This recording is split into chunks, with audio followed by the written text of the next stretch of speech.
Subscribe to our YouTube channel. Press the bell icon to get the latest updates. मैंने ये budget को बहुत गौर से सुना और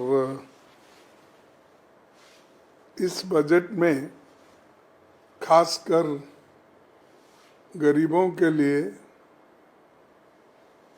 लोअर मिडिल क्लास के लिए और मिडिल क्लास के लिए भी कुछ भी उन्होंने नहीं दिया। और दूसरा जो है, ये अंतरिम बजट रहने की वजह से उन्होंने कोई ठोस अनुष्ठान करने का बजट नहीं दिया। सिर्फ काम चलाने के लिए डे टू डे अफेयर्स के लिए ही उनका बजट है। पिछले 10 साल में सरकार ने जितने वायदे किए थे उसका ब्यौरा उन्होंने नहीं दिया।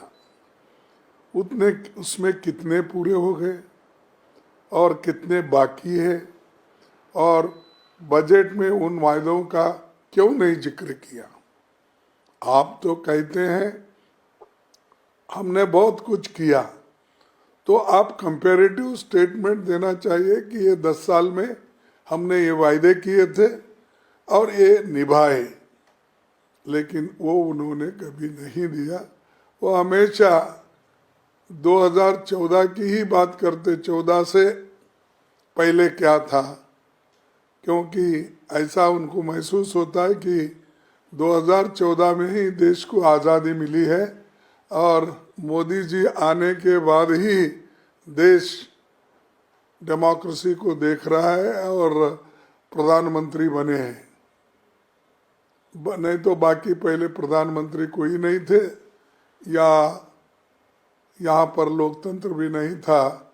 इस भाषा में उन्होंने अपना बजट पेश किया है। मैं पूछता हूँ, सच उन्होंने जो वायदे किए थे 2 करोड़ नौकरियों का कहाँ तक पहुँचा? 15-15 लाख रुपए काले धन बाहर से लाकर देने का, और किसान का इनकम डबल करने का, एमएसपी बढ़ाने का, ये सब उन्होंने कहना था। पहले हमने ये वायदा किया था एमएसपी का, आज ये है। पहले हमने ये वायदा किया था इनकम डबल बनाने का, अब ये है। इसके बारे में कोई जिक्र उनका नहीं है, उन्होंने पूरा भी नहीं किया। 100 स्मार्ट सिटी बनाने का वायदा किए थे, क्या पूरे हो गए, अधूरे हैं? कहाँ तक आपने कंप्लीट किया, वो भी आपने नहीं बताया। उसके बाद मैं और एक आपको इम्पोर्टेंट चीज़ बताना चाहता हूँ कि यूपीए के दौरान एग्रीकल्चर जो डेवलप होता था 4% औसत होती थी, 4% ग्रोथ होती थी, लेकिन आज वो 4% घटकर केवल 1.8 कैसे हो गया, ये हमको समझ में नहीं आ रहा। कृषि का विकास दर 4.6 था, वो इस साल 1.8 है। यूपीए के दौरान हमारी खेती 4% थी, औसत से बढ़ती थी, वो आधा क्यों हुआ? और 31 किसान हर रोज आत्महत्या करते हैं, और वो आत्महत्या मजबूरी में करते हैं, तो क्यों आप उसको रोक नहीं पाए? उसके बारे में इसके में कुछ नहीं है। और शिक्षा का भी बजट उन्होंने घटाकर, पहले जो 4.55 था, 4.55, अब वो घट के 3.2 हो गया। यानी शिक्षा के तरफ भी आपने ध्यान नहीं दिया, किसानों के तरफ ध्यान नहीं दिया, गरीबों के तरफ ध्यान नहीं दिया, मिडिल क्लास के तरफ भी आपने ध्यान नहीं दिया, सिर्फ आप अपने रंगीले भाषण को आप बोलते रहे। और दूसरी चीज, ये SC ST OBC माइनॉरिटीज के बारे में हर लोग एक कोटेशन हो गया है, SC ST बैकवर्ड्स के लिए हम कुछ करेंगे, हम ये कर रहे हैं वो। अरे है सो उनका बजट रिलीज नहीं हो रहा है, उसकी स्कॉलरशिप रिलीज नहीं हो रही है, उनके बच्चे अब जो पढ़ रहे हैं उनको ये दिक्कत है कि हॉस्टल का पैसा उनको नहीं मिल रहा है पोस्ट ग्रेजुएशन का, तो वो बच्चे पढ़ेंगे कैसा? एक तरफ से आप you want to stop their education, उनको फिर जो पहले वो लोग 100 साल पहले जो थे वही स्थिति में आप ले जाना चाहते हैं। तो इसीलिए मैं ये कहता हूँ कि ये बजट में कुछ भी नहीं है और इसके हर क्षेत्र में गिरावट आई है। रक्षा क्षेत्र में भी गिरावट है। सालाना ये तो मैंने कहा 2 करोड़ नौकरियों का, वो तो रोज पर रोज अनएम्प्लॉयमेंट बढ़ते जा रही है। और आज जो GST है वस्तुओं पर 5% से 18% GST फिर क्यों लगाया? ये गरीबों के लिए जो वस्तु थे एसेंशियल कमोडिटीज, वो एसेंशियल कमोडिटीज के ऊपर लगाया आपने। आटा हो, दाल हो, चावल हो, तेल हो, सब्जियां, यानी हर चीज की कीमतें तो बढ़ रही हैं और वो भी आप उसमें भी आपने जरूरी वस्तुओं पे भी घटाया नहीं।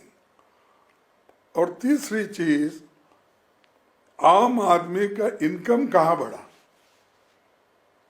ये जो दावा करते हैं कि आम आदमी का इनकम बढ़ गया, कहाँ बढ़ गया? इन्फ्लेशन तो इतना है और आम आदमी की इनकम आप 10 रुपए भी अगर बढ़ाएंगे तो यहाँ जरूरी वस्तुओं में उसको 20 रुपए डालना पड़ता है। तो ये जो है ये रूरल वेजेस घट रहे हैं, इंडेक्स के तहत उनको नहीं मिल रहा है, नरेगा के काम भी बंद हो गए। 100 दिन देने का आपका वायदा था, वो घटकर आज आ गया 17-18 दिन काम करने का, क्योंकि आप पैसे ही नहीं रिलीज करते। आप कहते हैं कि खर्च नहीं हो रहा इसलिए हम नहीं दिए। तो अरे आप पैसे रिलीज करते गए तो ही वो मिलता। और आधार बेस्ड काम करने से, इसको लिंक करने से आज गरीब परेशान है, क्योंकि कहीं जंगल में रहते हैं ट्राइबल लोग, SC ST के लोग, कहीं अपने गांव के बाहर रहते, उनको कोई मालूम ही नहीं होता कि आधार कार्ड ये लेना इसके साथ या ले जाना। तो उसके बहुत से चीज़ें ऐसे हैं गांव में, प्रेशर में किसी को दे देते हैं कि कोई सामान खरीदने के लिए, फिर वो पैसे देकर गिरवी रख के वो वापिस लेते हैं। तो ऐसी चीज़ें बहुत है। और वो कह रहे हैं कि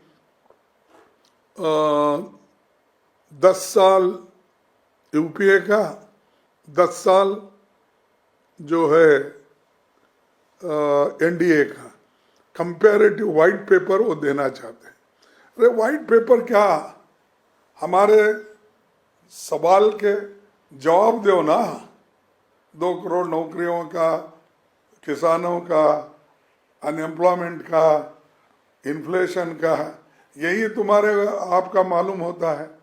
सवाल देने का, पेट्रोल का पहले क्या था, डीजल पहले क्या था, क्रूड ऑयल की प्राइस पहले क्या थी, गैस केरोसिन की क्या प्राइस थी। अरे इसमें आप बोल सकते हो, वो सब छोड़ के हम 10 साल का, ये कंपटीशन क्या सिर्फ यूपीए और एनडीए का है क्या? देश के लिए आप क्या किए वो इम्पोर्टेंट है। गरीबों की इनकम कितना बढ़ा है और गरीबों को कितना सुख और चैन दिए, विद्यार्थियों को, युवकों को कितना लाभ हुआ आपसे, वो इम्पोर्टेंट है। बाकी के सब चीज़ें पुराने हैं, वो लॉन्च करेंगे, ये लॉन्च करेंगे, ये तो उनका पहले से ही कहना है। तो दरअसल किसी भी बजट के दो काम होते, एक पिछले साल का ब्यौरा देना, पिछले साल आपने क्या क्या किया और आगे क्या करने वाले विजन देना। तो ये इसमें कोई भी नहीं है, ना विजन है ना पिछले साल का असेसमेंट या ब्यौरा हमारे को दिया है। तो टोटली हम ये कहेंगे कि ये बजट, ये दोनों चीज़ तो मिसिंग है, उसके अलावा भी ये बजट, इसमें कुछ भी नहीं, सबको उन्होंने टोपी डाल दिया है।